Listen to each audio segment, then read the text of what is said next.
about Teasylights, and we're going to be showing all about Teasylights, and I got to make sure. So I'm doing a live at the same time as Instagram. So let me make sure my chair is positioned and I have everything that I need set. All right. So let's aim this guy down. Aim this one down. All right, here we go.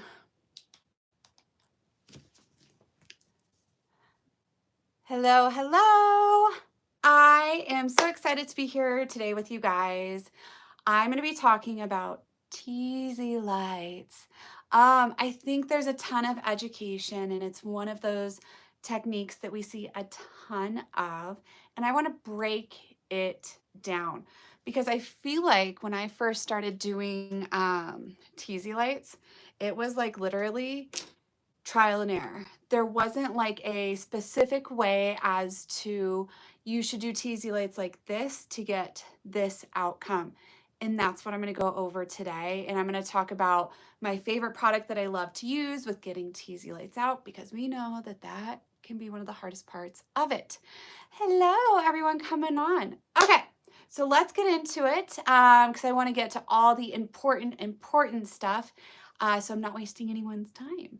So let's get started. When it comes to teasy lights, how many of you guys just go in there and just tease without any kind of like, we want to tease it to create diffusion, but there's no like rhyme or reason? So what I want to show you guys today is we have my gorgeous Manny here.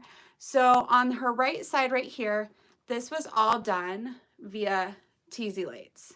So there was no shadow root, no nothing. And that's one of the main important factors for doing a Teasylight is you want to avoid having to do a shadow root, right? And you're also wanting to create a lived in result. So creating a shadow root and doing a teasy light, it's going to do exactly that for you. It's going to give low maintenance hair color where they're not going to have to come in and have that high maintenance because that color is growing out. It's creating a diffusion at the root. So make sure, first of all, before you do a teasy, is when you're talking to your client for your consultation, you're having a conversation as into breaking down how you like to see the hair. So for example, when my clients are, it's Sally and she's got her hair color. Pretend this is a picture, okay? What do you like about the roots? Okay. This is more of a rooted, lived in look. Is that what you like, or are you wanting brighter roots? And that's what's very important when it comes to, are they wanting lived in or are they wanting it to be brighter, and letting them know that it's going to be a higher maintenance. Then I break it down with them on the mid area. I'm like, how do you like the brightness here? And then the ends are very important because we talk about, do they want them to be like a solid blonde, bright blonde? Do they want dimension? So once you have established with your client that they're wanting to do a lived in root, that they're not wanting that highlight straight to their root, then you can move forward. But if your client is sitting there going, I don't know, don't do it, because if your client feels dark right away, they're going to hate it no matter what. So let's get into the different types of teasies. Hi, Roz. Hi, you guys. When it comes to teasies, there is a rhyme and a reason and a method to them for sure. So the first rhyme and reason is, how much hair are we going to put into that single tease, and what is the outcome of it? So let me get my little mannequin Sally here ready for you guys, and I'm going to show you exactly what I mean by that. Let me move this up close so you guys have a good view. And here we go. Now, when I talk about diffusing and teasy lights, sorry, I'm trying to not hit my tripods right there. There we go. When we're talking about our teasy lights, there's different ways that I like to look at it. And the first way we're going to look at it is, I'm going to pull up a section right here and I'm going to show you guys. We have 100% tease. What is 100% tease going to do?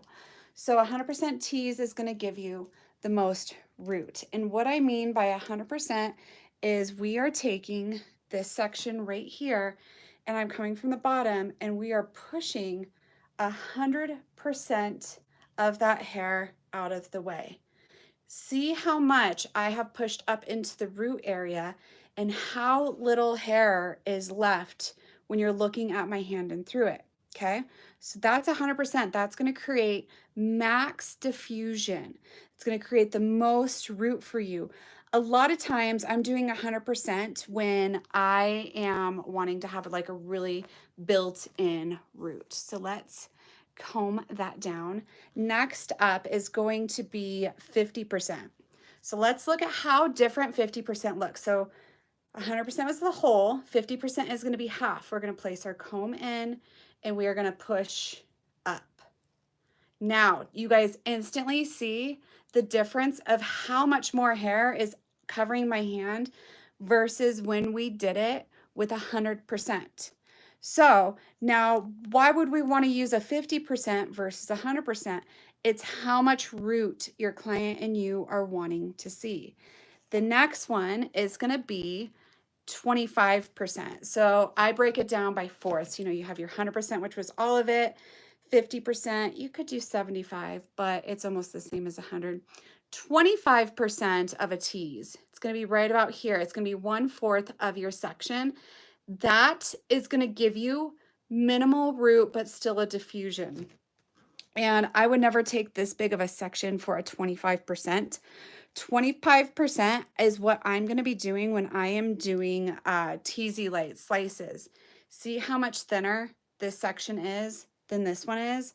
And the reason for it is if I try to do 25% with all of this hair, it's not going to catch underneath here. You're only going to end up diffusing above, right up on the top surface. So now we're going to take the hair, I'm going to place it in 1/4 of a way, and we're going to push up. And see, it's barely any. And sometimes with the 25%, you got to get in there and you got to kind of work it. And look at that. That is almost 100% of that hair density is covering my hand. We're creating a diffusion at the root. So it's essentially a built-in shadow root. So let me move her out of the way and bring my face back here for you guys.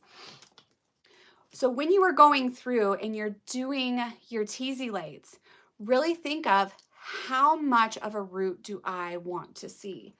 And when it comes to doing the 100% tease, like I showed you guys, I really do that when you're wanting to tip out. You know, when you've already put in all the highlights on their head and you're wanting to give brightness to those ends, that's when I'm doing 100% tease. And I feel like the more hair you tease, the further away it puts you from the root as well. So for example, when I did the 25% tease, I can place my foil in pretty high up on the scalp versus if I did 100% tease with all that hair that you're pushing up into that scalp area, it's automatically moving it down lower. So it's going to not only build in more hair and give you a darker root, but it's also going to make it more rooted. And that, what I mean by that is it's going to give you longer roots than per se the 25% that has less hair in there. That foil is going to come up higher. I'm visual, so let me show you guys with a foil on what I mean with that. So let me bring her over here. And if you guys have any questions, shoot them down and let me know. I am going live via YouTube and Instagram right now, so we are multitasking at its finest. Okay, so now I'm going to pull up my foil and I'm going to show you guys the difference that you will see within the foil itself.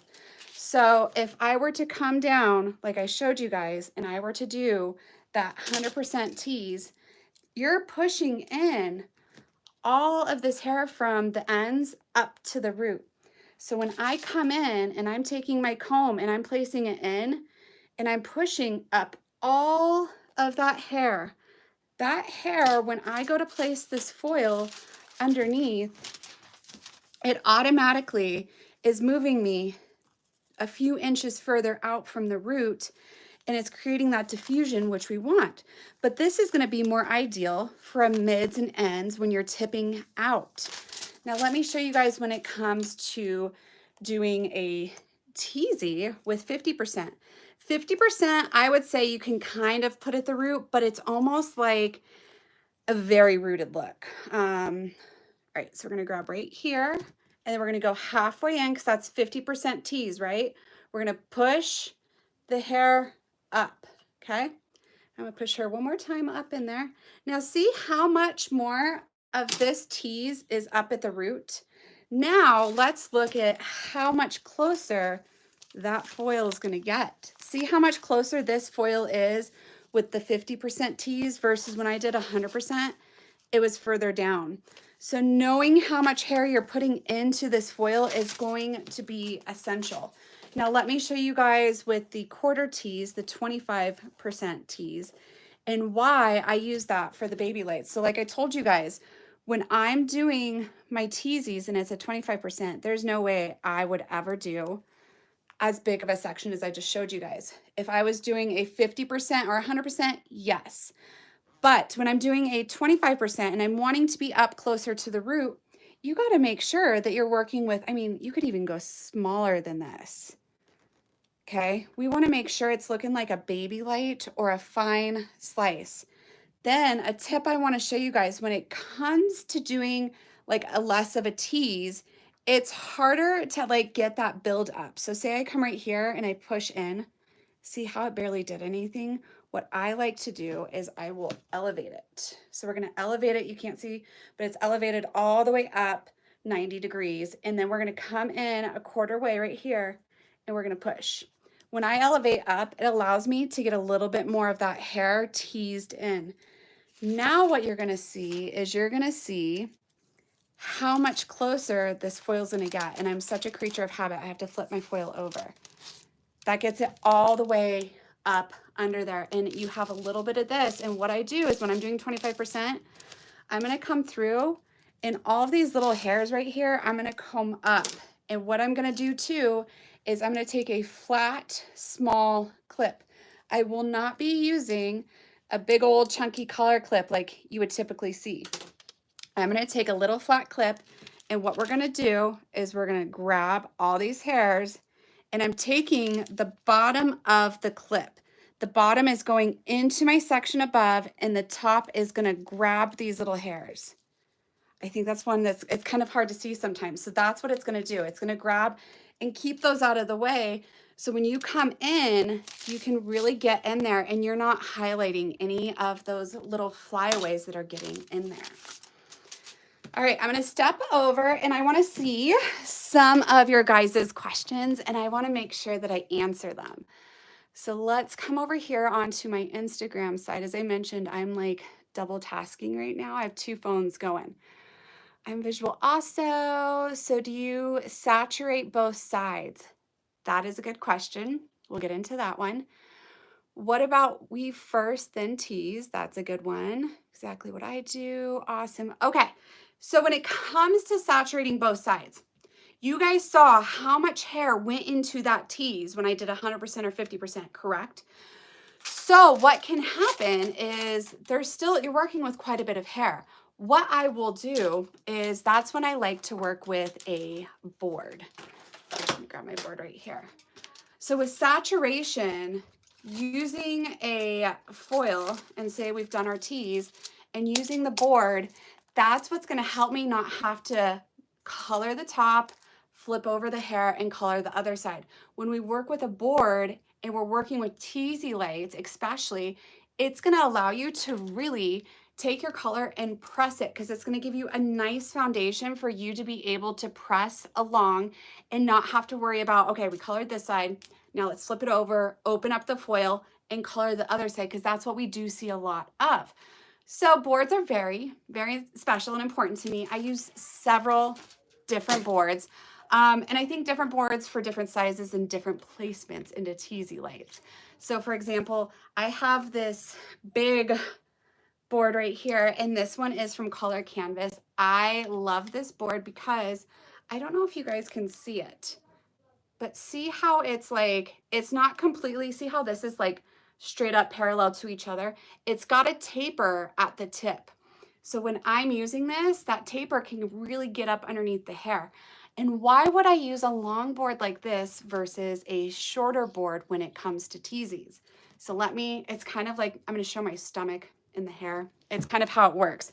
So you're gonna take your board, and then what you're gonna do, I use the long ones for specifically when I am working on the mids and ends, and we have our teasies. So what we're gonna do is we're gonna come in here, make sure you guys can see her.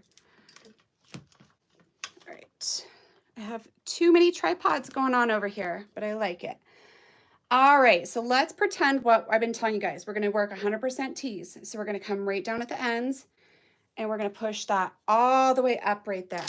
And I also have my little clip like in here, I told you guys. The bottom of the clip is gonna rest against the scalp, and the top is gonna clip all the little flyaways, okay? So it's gonna clip like that. Then I'm gonna take my board, and I'm gonna it's gonna press into my stomach. It's very weird, but it works. This is my method in keeping it stable. We're gonna take our foil, we're gonna place it over, and then I am bracing this. I'm out of camera, you guys, but it is pressed on my stomach. So the stabilization that this is giving me is a lot. So I'm able to really come in here and saturate, and the control, as you guys can see right here on my stomach, is helping me control this board. And especially when you're working with mids and ends, using a shorter board, you're not going to have as much control. So making sure that you do have a longer board is important when you're working with hair that I would say is anything longer than mine, your mid-length hair and longer, and you're wanting to pop those mids and ends. Next up, we're going to talk about are my favorite lighteners for Teasylights.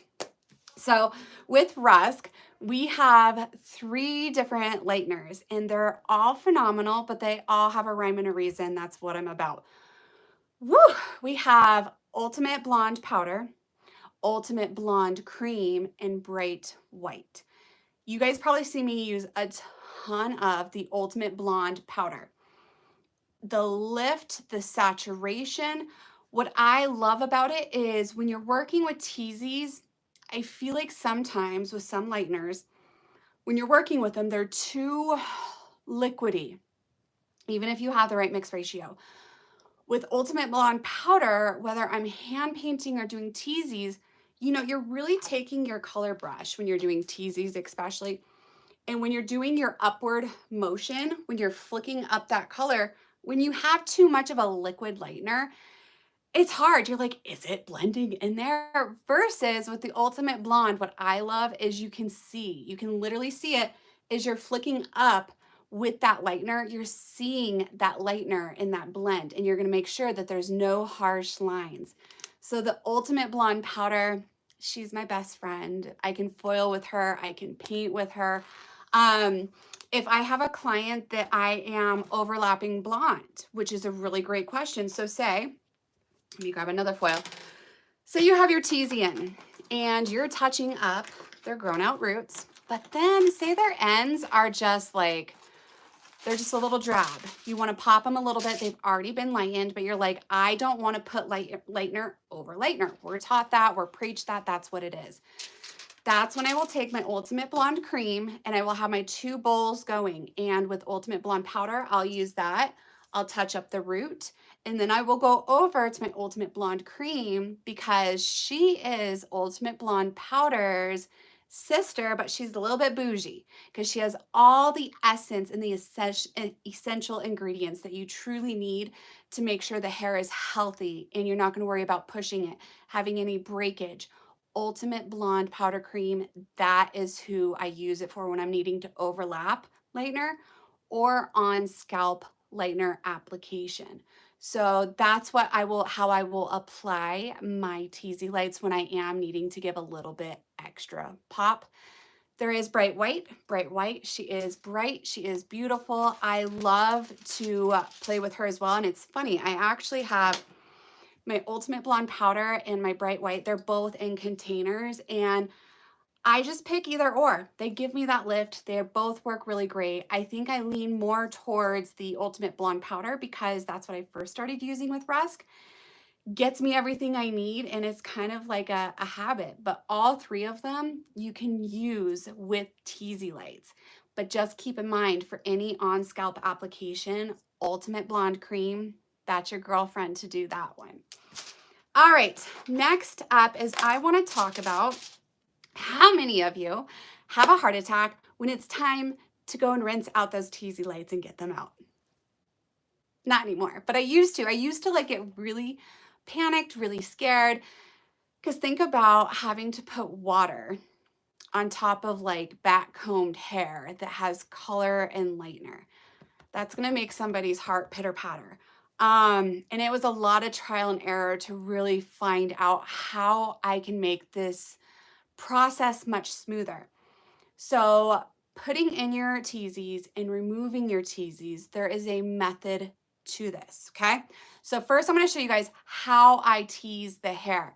Now, I first wanna say, when we do teasy lights, we are not teasing the hair like it is the 80s and we are making the hair go high and big. We are not getting in there. There is a method to the tease. And the method is what's gonna make it easier for you to comb out. So I'm gonna bring her over, and she already has in her beautiful tease right here. And what I wanna show you guys, let me grab my comb, how easy. So I pushed in 100% of her hair, okay? Watch how easy, let me take our clip out, how easy this is to remove. So I'm just coming in and we're just easily removing this tease out. How is that possible? When usually you would think a tease is locking in that hair, creating volume. That's what teasing was originally for, okay? What you're gonna do is when we place our comb into the hair, we're gonna push the comb in and then we're gonna push it straight up, okay? We are not doing any of this. Up, up, up, up, up, up, up, up, up, up. We're not doing that. Don't do that. That is when you're gonna get to the bowl and you're gonna have a rat's nest. So we are not doing any of that. So making sure when we come in, it's almost like a circle that I'm creating. So I'm pushing the comb in, pushing it up, coming out. If I need to add more tease in, we're coming back in, we're pushing up, we're removing the comb out. That is the technique we are doing. And you guys see how easy I keep bringing down the hair, and that's 100% tease. Let me show you guys how I tease hair when I'm doing an updo and how different it looks. So say I'm wanting to do an updo and we're not doing teasy lights. The teasing is gonna be much more aggressive where I'm coming in and I'm really getting in there to create that foundation. Night and day difference. And trying to get this out, it's much harder to get out and you got to really manipulate the hair. But that's the reason for this specific tease, is because there's a reason for it. You're doing it for an updo. You're not doing it for color. So when you are putting that tease in and you're not wanting to have a hard time when you get to the shampoo bowl, think about how you're pushing up that hair and don't create a rat's nest with it. Next up is you've placed in all of your teasies are processed, and it is time to rinse them out. This is gonna be controversial, but this is what works best for me, and it works foolproof. I've tried it and tried it. What you guys are gonna do is you're going to rinse out, you're gonna pull all of your foils. You're gonna rinse it out, okay? We're not gonna shampoo. We're not gonna shampoo first. Nope, nope, nope, nope. We are gonna come through with this bad boy. I love it. I love it, love it, love it, love it, love it.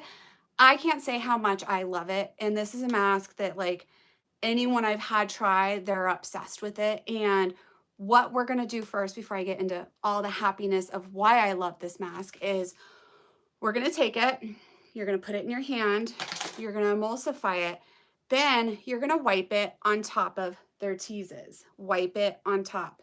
What you're then gonna do is you want to get a detangle brush. There's several out there, tons of different brands.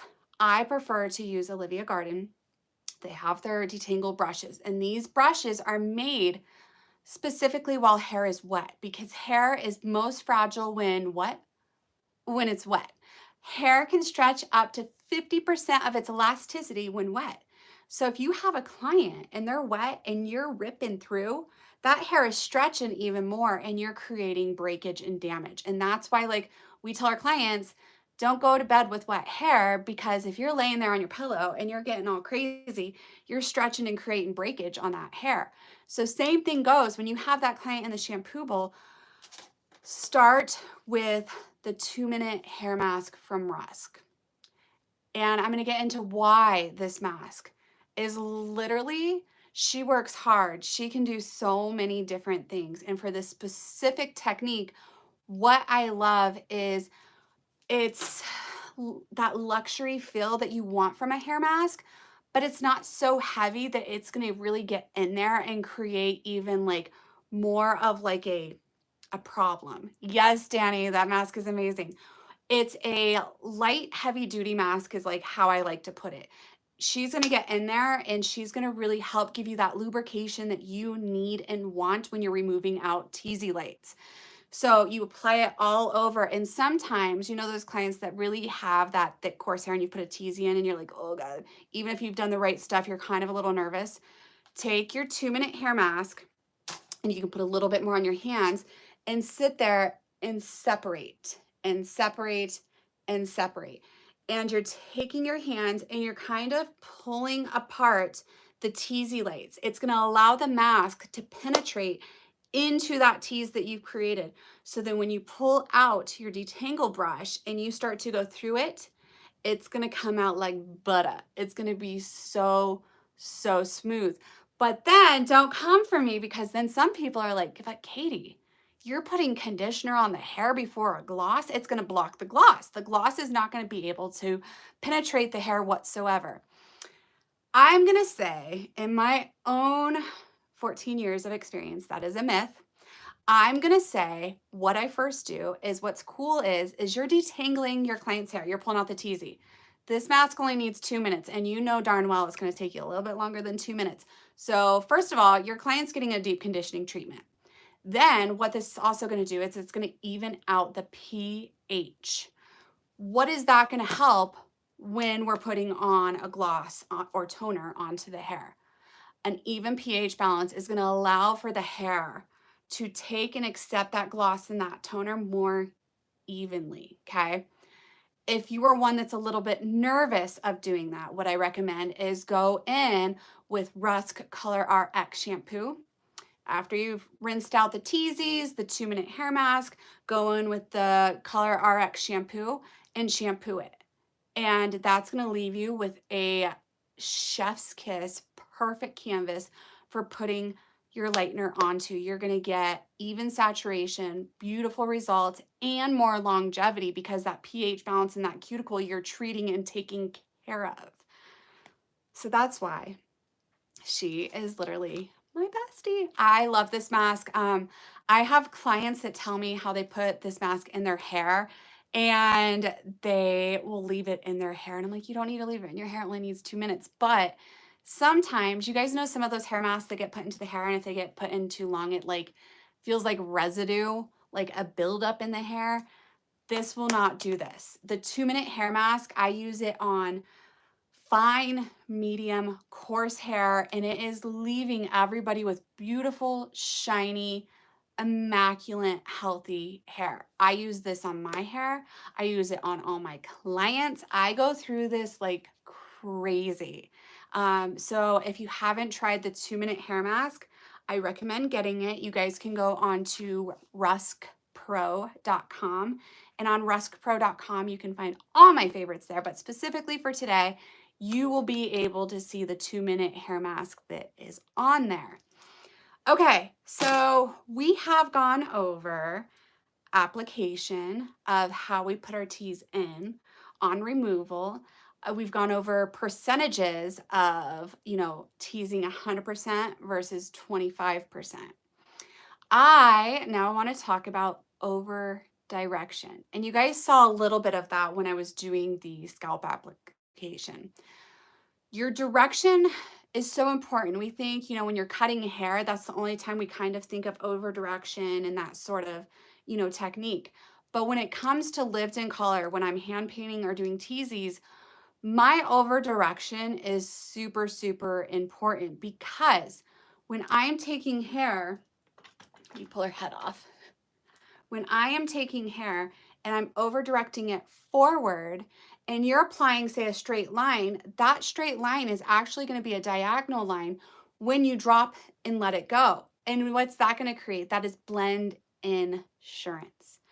One of the biggest mistakes I made when I first started doing teasies, I had lines, you guys. Like, it was a line, it was a diffuse line, but I had lines. And I couldn't, it took me a minute to figure out, how do I create a diffused teasy light that isn't leaving like lines? And I know you guys have had them or at least seen them. And what I came to the conclusion is, especially when we're doing a horizontal application, you're going to get major lines. And if we're putting a teasy under that, you're going to get even more. It is rare that I will do a horizontal application with a teasy because it can create lines if I'm not creating over direction. So for example, we have her teasing right now. If I were to apply her foils and create this, pull it out, you're going to get that line I'm talking about. But like I said, if you take this, you've teased it, you over direct it forward, and then you apply your product, put your foil on and let it process.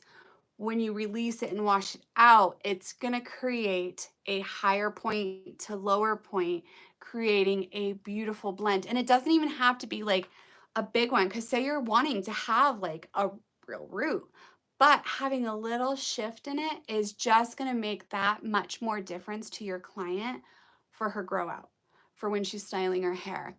And then specifically, if you're tipping out your ends, the last thing you want to end up with is, you know, when you have those blondes and you're like, okay, we're going to tease them and then we're going to hand paint the mids and ends because we just need to pop them, and we're using our Ultimate Blonde cream.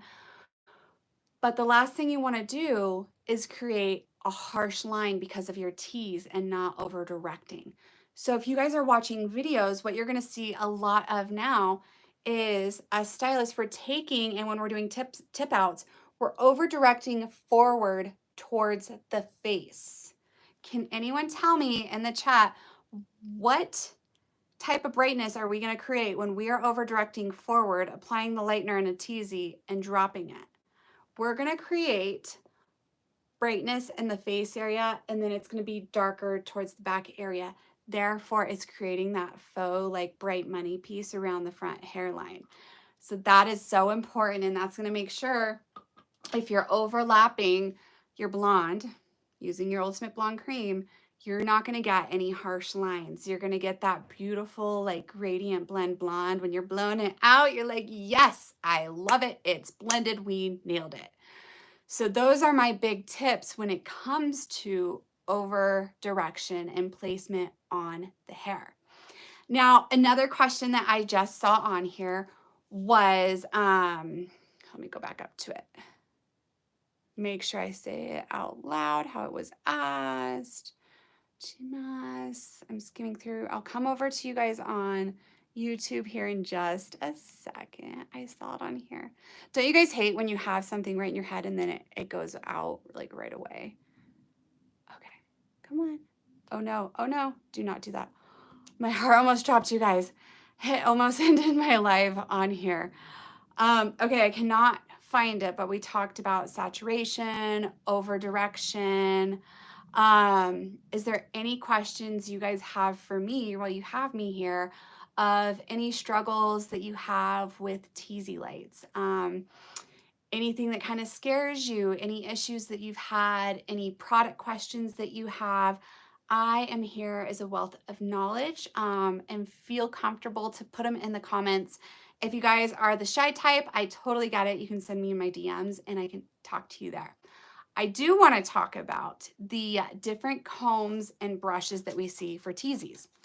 So for example, this guy that you guys saw me using, we have this one, we have our traditional tail combs where it's the comb, and then you see some stylists using the little brushes with the bore on them. I say when it comes to doing teasies, use the one that you are most comfortable with. Right now, I do not have my favorite here because it's at my studio because I only have one of them. It is made by Pink Pewter and it's their triple threat comb. I don't know if you guys have seen it. It has, what I love about it, I like a long tail.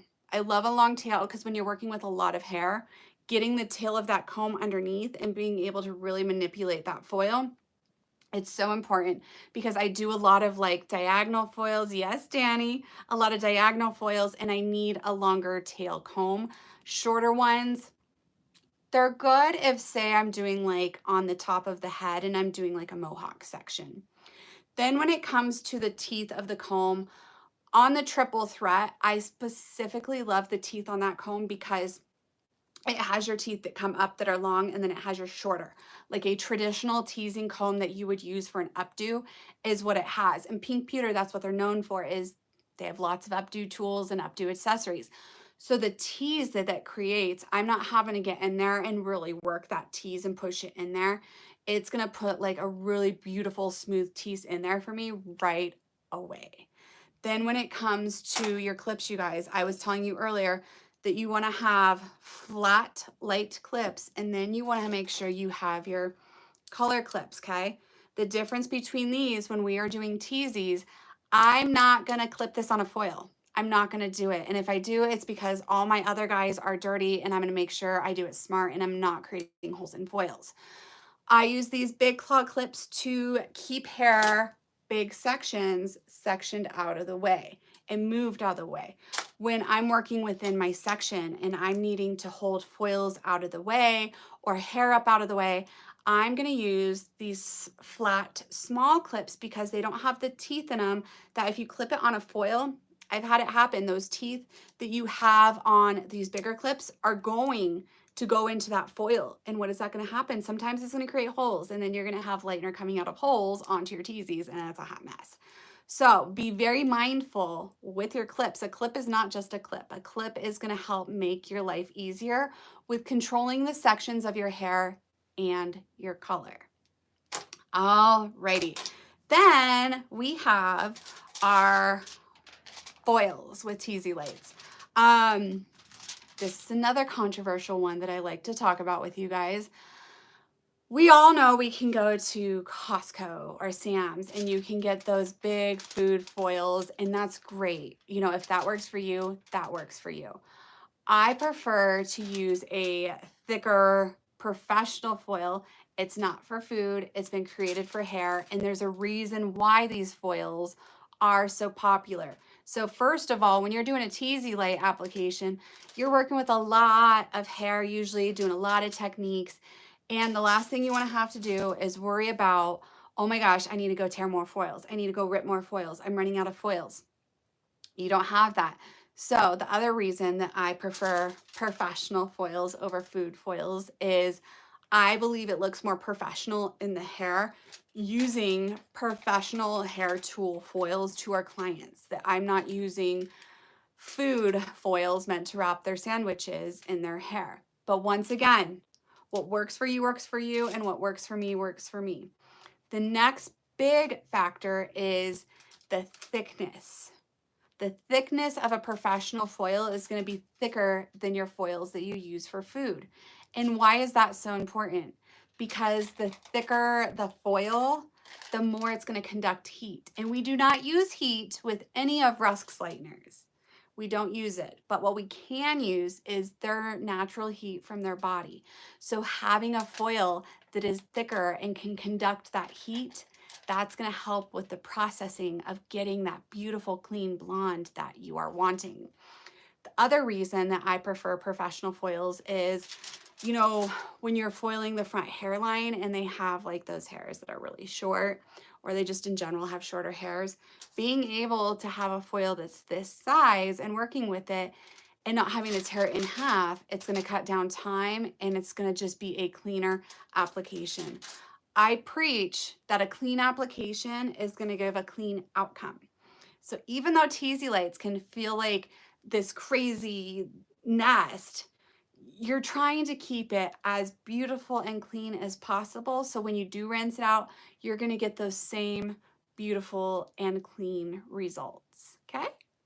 All right, so I think I have gone over majority of teasy lights on how to get them out, issues I've run into, foils, clips, my favorite products. And I just want to reiterate on here, you guys, any of your Rusk products that are you looking to get, you can go to ruskpro.com, sign up on there, and then I'm going to be doing these tutorials every Tuesday at 4 p.m. Mountain Time. If there's a specific one you're really wanting, reach out to me in my DMs or even send a message to Rusk. And I want to make sure I give you guys this education. I want to put really good education at your guys' fingertips right now. I think it's incredible that we have so much education in our industry, but I feel like some of the education can get lost, and having those good 101 fundamentals you build on and not just being taught techniques where you're like, I don't even know where to start or where to go. So what I'm wanting to do as the artistic director for Rusk is I want to give back to all of you. I want to make it where these new techniques that we're creating every day behind the chair are not scary. They're not something that are intimidating. It's something that you can duplicate and feel comfortable with and make max income by being able to use these modern techniques, because our industry is evolving. And if you don't get on with these techniques now, you're going to get left behind. And yes, you still might have a clientele, but eventually that clientele is not going to see the relevancy in those older techniques, and nothing wrong with those older techniques. I still do them. But staying on top of these new techniques and having them taught in a way that is understandable, relatable. And I do hair behind the chair. I do this. Everything I'm teaching you guys, I sit there and I think, okay, how can I verbalize this out to everyone else where I can make it easier for them? And you guys don't have to go through the same struggles I did with learning a lot of these techniques. And even a small technique like Teasy Light, it can go bad. It can go really bad in several different ways. So I want to thank you guys for coming on today, being here with me. And I am recording this. I'm going to put it up on my page. So either catch me on Instagram or YouTube. We're on both today. And I will see you guys next week on Tuesday. And stay tuned for the fun technique I have. And once again, reach out if there's a specific one you want. Goodbye to Instagram. And goodbye to YouTube.